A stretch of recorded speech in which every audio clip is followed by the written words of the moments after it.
dream of. So they either evolve, they adapt, or die. I didn't make that up, but if they don't do it, there will be no more Republican Party. And I appreciate y'all being with us here today.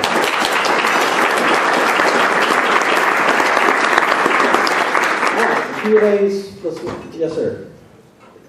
What states like congressional districts do you see the most opportunity for a libertarian-minded candidate to emerge and win?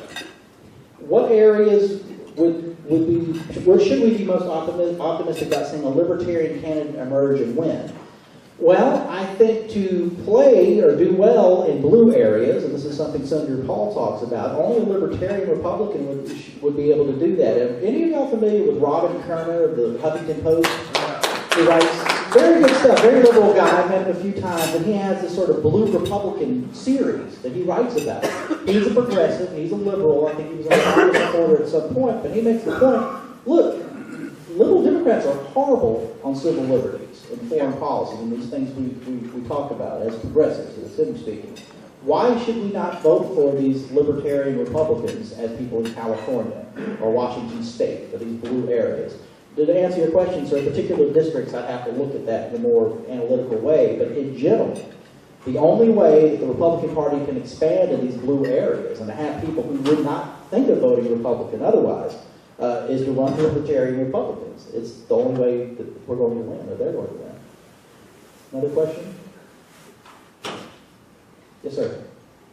I guess I'm curious your opinion on the problem of success and whether or not our movement is ready to work alongside GOP when it comes time to, you could say you're running for Senate, say you're running for president, and suddenly you are now in a position having to work for GOP. Are we ready for that? Are we grown up again?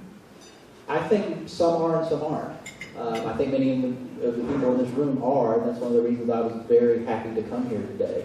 I mean, if you belong to the RLC, you've already made a decision that I'm a libertarian, I believe in liberty, and I'm going to work within the Republican Party to advance that. The opportunity we have right now to do that is so mind-blowingly awesome in so many ways. And it can fail. It can totally fail. But the opportunity is there. It keeps getting better and better. The old roadblocks that the neoconservatives and some of the establishment types could throw up so easily just to stop us, they're going to continue to do that. There's less of those people, and they're more receptive now. I mean, I think the Republican Party felt like a whipped dog after this election. Would you all agree with that? They're looking for new answers. And they, you know, this is a party that's gotten away from any sort of solid political principles for so long that it's created a vacuum. And somebody can come in and fill that vacuum. We are the ideological force in the Republican Party that's different. And it can fill that vacuum, and we already are. The party's looking for answers. Look, the establishment types want to win an election.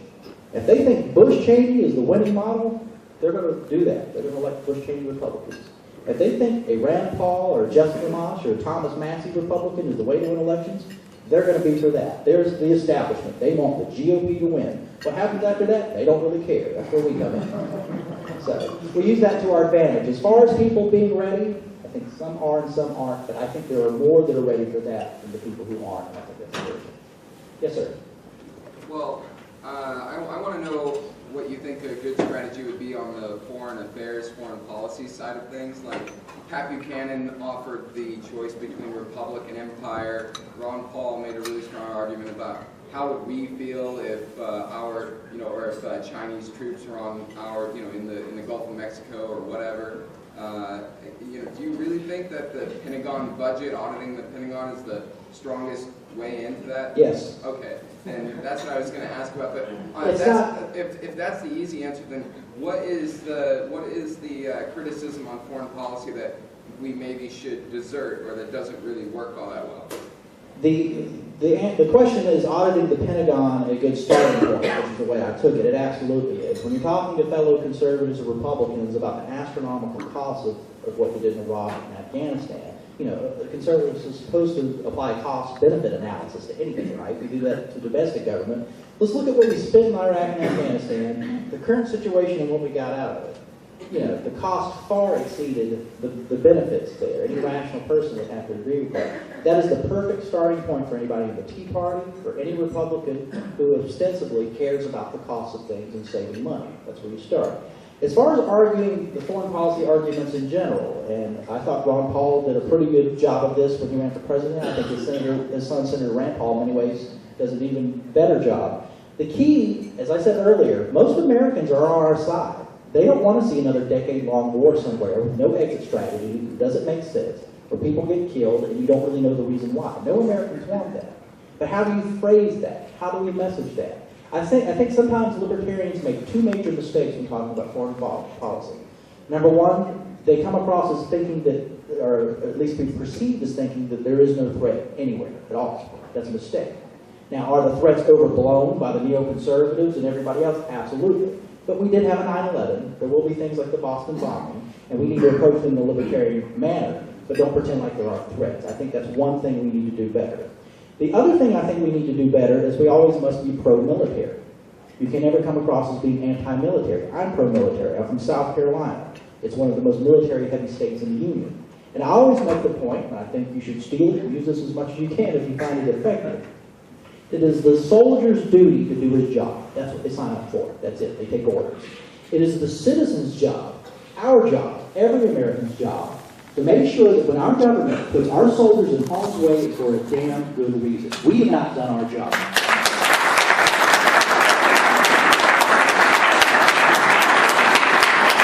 And I defy you to find very many members of the military or family members of the military who would disagree with that statement. I just think we need to do a better job at our messaging. The people are already on our side in foreign policy. I always like to point out with conservatives that, conservatives can agree that every bit of government intervention affects people in some way. If you have more regulation, it affects business. If you tax people, that affects things. Well, going to war with somebody also affects behavior as well. It's a pretty heavy-handed intervention. There's many different ways of making those arguments. I just think we need to start making them better. And being on the side, look, the military is abused, if not more than anybody, by our government, even far more than we are. We as Americans, we don't live in the days of World War II where we had to ration stamps and make an actual sacrifice. We can kind of live separate from what goes on every day in Afghanistan or Iraq, where our men and women are over there having to fight these things, and we could just not think about it. It's not even reported accurately or adequately enough, in my opinion. That's a problem. That's abusing them. They signed up to do their duty. What is our government doing to these people? It's horrible. So, yes, sir. One of the big things I've been thinking about a lot lately, and there's two instances that I see our movement is going to be guilty of. I know Rand Paul's a rock star right now. Across the Republican spectrum, most people really like him, whether you're even the far right or us, the libertarians. But it wasn't that many months ago that people were saying, oh, he's not his father, he's not a purist. And then the second example I want to use is with Glenn Beck. Now, obviously Glenn Beck's not a purist. But, I saw a show recently where he's about 90% libertarian. But I see nothing on like Reason.com and all the other libertarian forums where everybody blasts constantly. Instead of taking advantage of a guy who used to be far right, and he's come in our direction, why don't we do a better job of embracing people who are, because he's got a big podium to speak from to help our movement. So we should be doing a better job of embracing people who are coming our direction versus telling, oh, if you're one issue off from us, we're not part of it. You're preaching to a one-man choir right now. That question. What is the point of all of us being involved in politics at all? Is it to make ourselves feel good? To satisfy our egos? Some it is. That's fine. I would like to think, I know it is for me, is to bring as many people in the direction of the ideas that I think are good for this country as possible. That's how you do it. That means that most of the people, most of my success as an individual or us as a movement is going to come from people who didn't always believe what we believe coming in our direction. That's just the logistics of it. That's the rationale of it. Glenn Beck said some god-awful things about Ron Paul in 2007, 2008 that he can't take back. He did. That interview with Deborah Medina was monstrous. It's absolutely awful. I interviewed her the day after that down in Charleston, South Carolina. We talked about it. Glenn Beck has also said, I was wrong about a lot of that stuff. He's apologized to Ron Paul supporters. He said we need to go in a more libertarian direction and said that he thinks Rand Paul is just the greatest thing since sliced bread. So I think the difference between Glenn Beck and a lot of people in this room who used to might have been on the left or maybe more neoconservative in their perspective, but have now come to the liberty perspective. The difference between them and him is he's had a radio and TV show to document and chronicle every bit of this journey. So, For people who say, oh, well, we can never listen to Glenn Beck or bring him, I think that's foolish. I think that sort of defeats the entire purpose of being involved in politics at all, if you want to be effective. If it is about your ego and feeling good, I'm more pure than thou, then you have a point. But that's sort of a waste of time, in my opinion. I'll go do something else if that's. I hope that answers your question. That's exactly what I was going to So, say. yes, sir. How do we get rid of Lindsey Graham?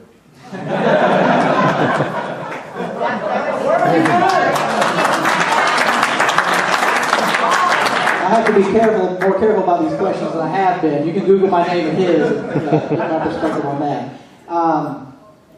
That race is going to be interesting. We'll see who emerges. I know there probably are some people, and I have to be very careful now in my new role. So I'll be diplomatic here. Can you at least tell us who's going to be lining up to challenge? I've seen rumors with Lee Bright, who's a state senator. You've seen that. We've all read the same reports. Nancy Mace, who's the first female graduate of Citadel. There was one other too, but I can't remember. I'm from South Carolina. I knew those two, but I didn't know the other name. The chairman here knows. So, any more questions? Yes, sir. Jack, one area where it seems like we've made a little progress, but not very much progress, is with what I really call the parasites in subsidized classrooms. How do we make more progress in with college professors, academics who are overwhelmingly the most unlibertarian people around? I mean,